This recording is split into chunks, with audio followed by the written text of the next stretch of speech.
Hello everyone, Papa Asu here with another tutorial. This one in particular covers how to capture dramatic shots, just this one. So this one in particular was heavily inspired by the recent animation hit movie K-pop Demon Hunters. I saw this specific scene and I thought, hey, this is pretty good. How about we try to recreate the scene and see how this was particularly done? And in the process of doing so, share any specific tips or tricks that would help achieve this particular shot. So without much further ado, let me quickly jump in back in game. Now, as with all things, when you do start, I always recommend for all users to go into Brio, Cameras, click on this little plus icon, and go into New Free Camera. What this does is it creates an additional camera that has this little running guy. Now, clicking on this allows you to use WSAD to move around the scene, and in case there is somebody that is pretty far away, would help you navigate to that person with much ease. Now, you can either use the left control to go to the bottom or spacebar in order to pan the camera up, which helps you choose a particular angle that you may be looking for.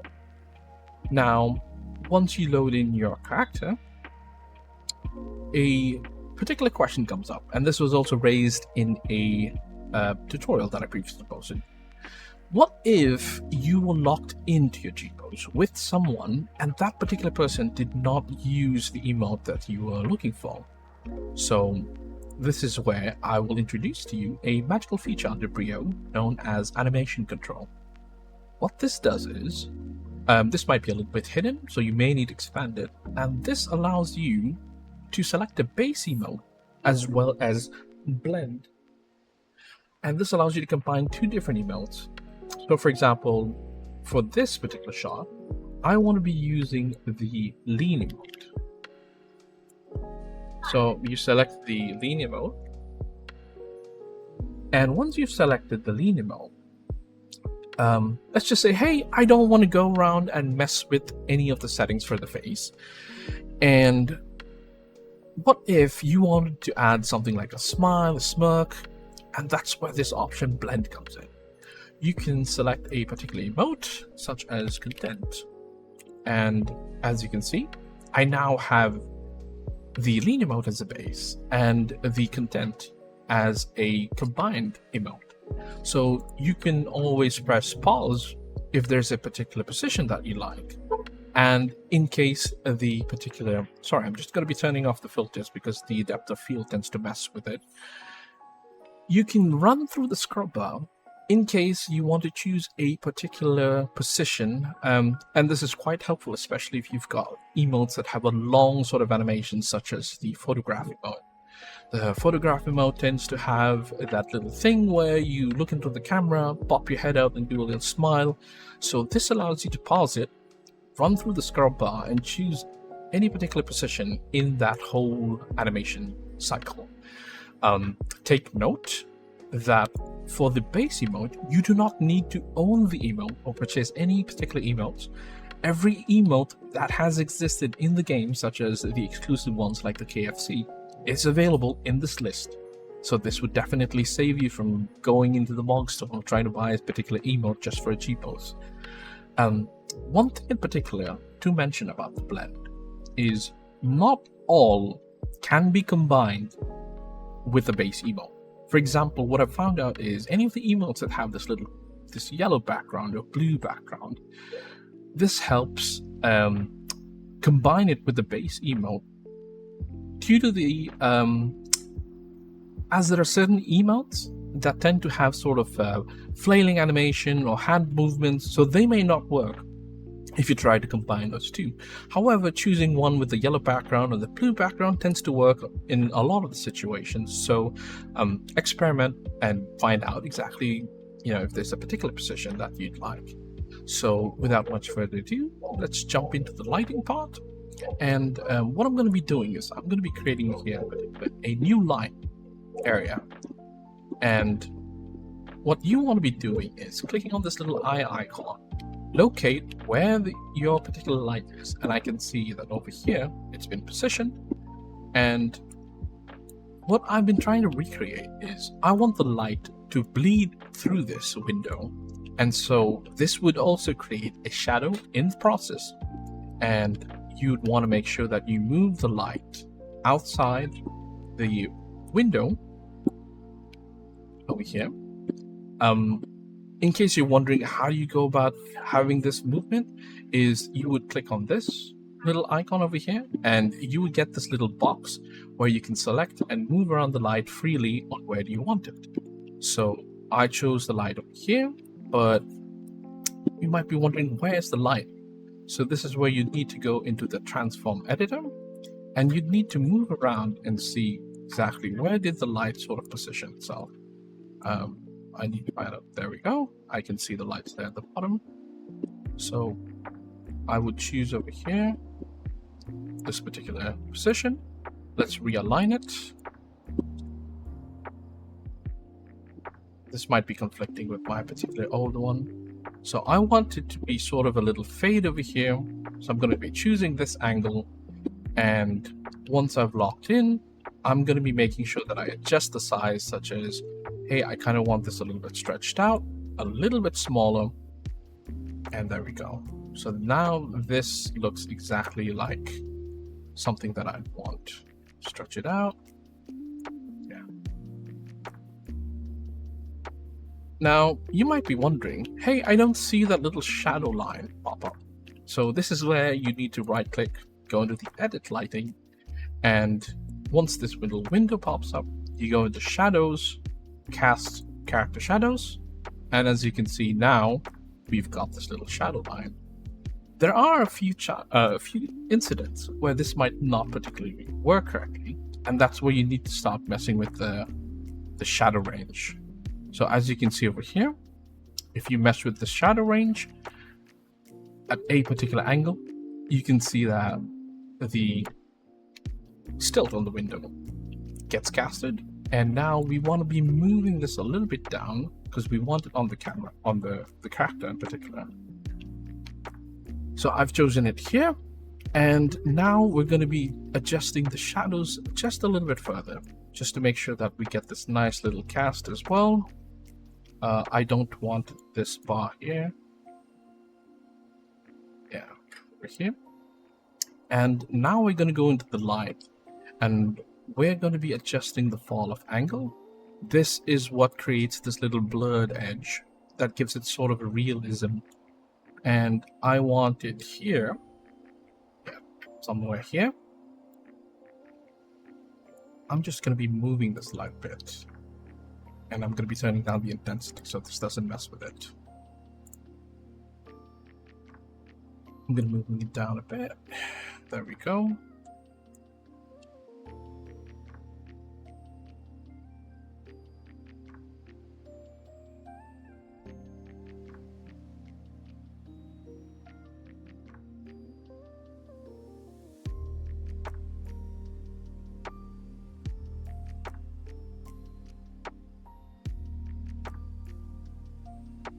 Much better. All right. So now that I've gotten this sort of shadow reflection, as you can see over here, I've got her shadow, as well as I've got this little still shadow in the background. We're going to be adjusting the light color and the intensity. So in this particular shot, it was more of an orange sort of look. Let's go for a reddish orange, something that isn't too strong. And that's all right if it is, because you can adjust the intensity of it. This one looks about right.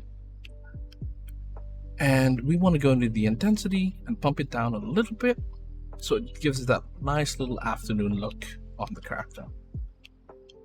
Take note that you would need to go into the environment as well, and you would need to adjust the time of day, because this would also determine how bright or how dark a certain scene is.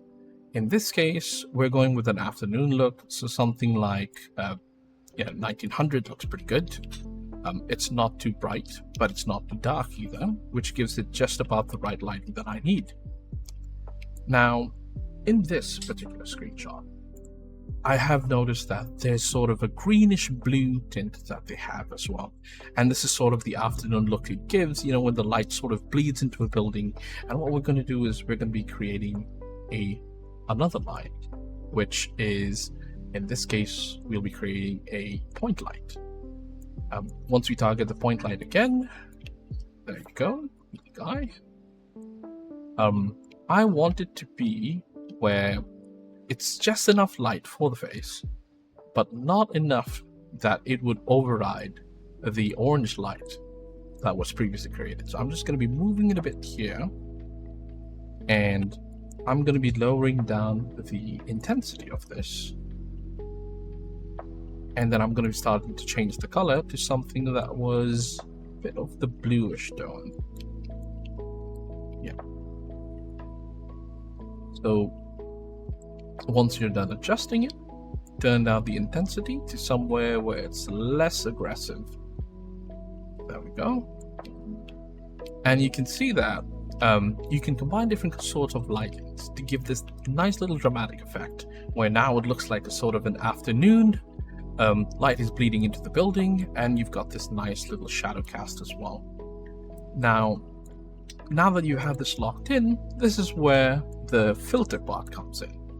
And what I'm going to do is, because I've already created one before, I am just going to be turning down the intensity for the new ones that I've created, and I am going to be restoring back the ones that I've made earlier. So this was sort of a slightly bluish, and this one had the intensity that I was looking for.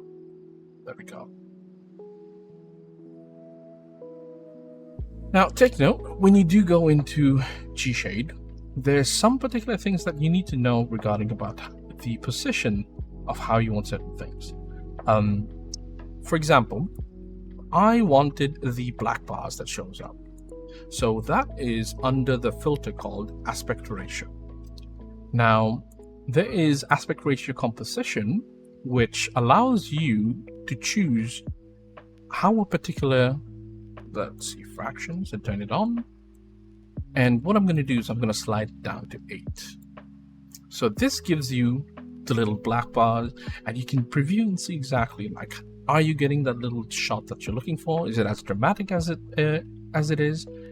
However, this doesn't allow you to sort of like include the black bars. But the reason I chose this is to show you this particular issue. As you can see, on the top and the bottom, it does get blurred. And this is one of the problems that I'm about to explain, called positionals of filters in G-Shade or Reshade. So I'm going to be choosing aspect ratio suit because this is what allows you to adjust the black bars. I'm going to be choosing something like 2.05 to give it this nice little thickness in there. Where you place in this list, for example, I'm using cinematic depth of field. Cinematic depth of field is what's causing that little blur, as you can see, when my mouse sort of moves away or when I'm focusing on a specific part. And that is because I have an option here. Let me select that again, called use mouse-driven autofocus.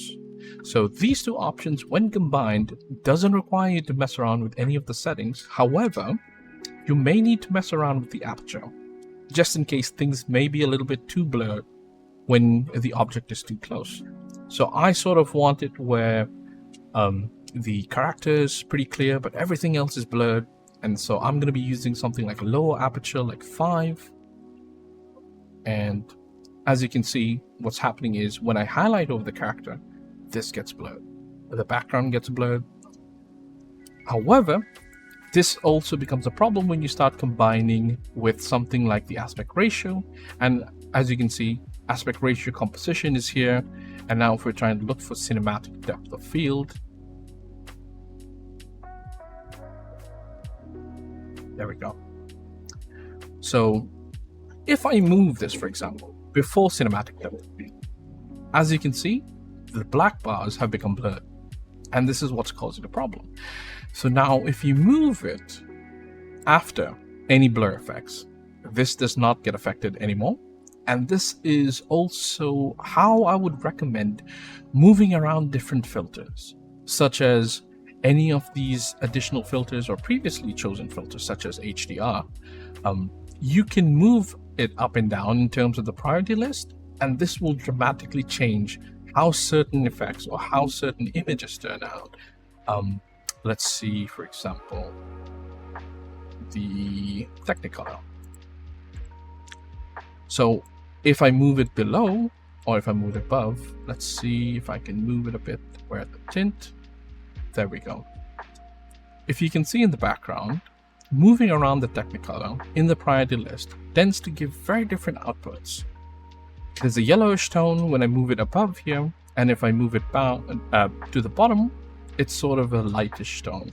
So I'm just going to be turning this off because I don't need the Technicolor. And yeah, this sort of allows you to choose the how you'd like a specific scene to be set. And I think this brush pretty much covers what I'm trying to achieve. And as you can see over here, once you combine the cinematic depth of field, I'm going to be just adjusting this a little bit where I want it just close enough. 3, yeah. And there you go. So now I have it where I'm focusing on the character. I'm going to be hiding the menu. And there you go. So if you have any questions, feel free to drop them in the comments. As always, thanks for watching.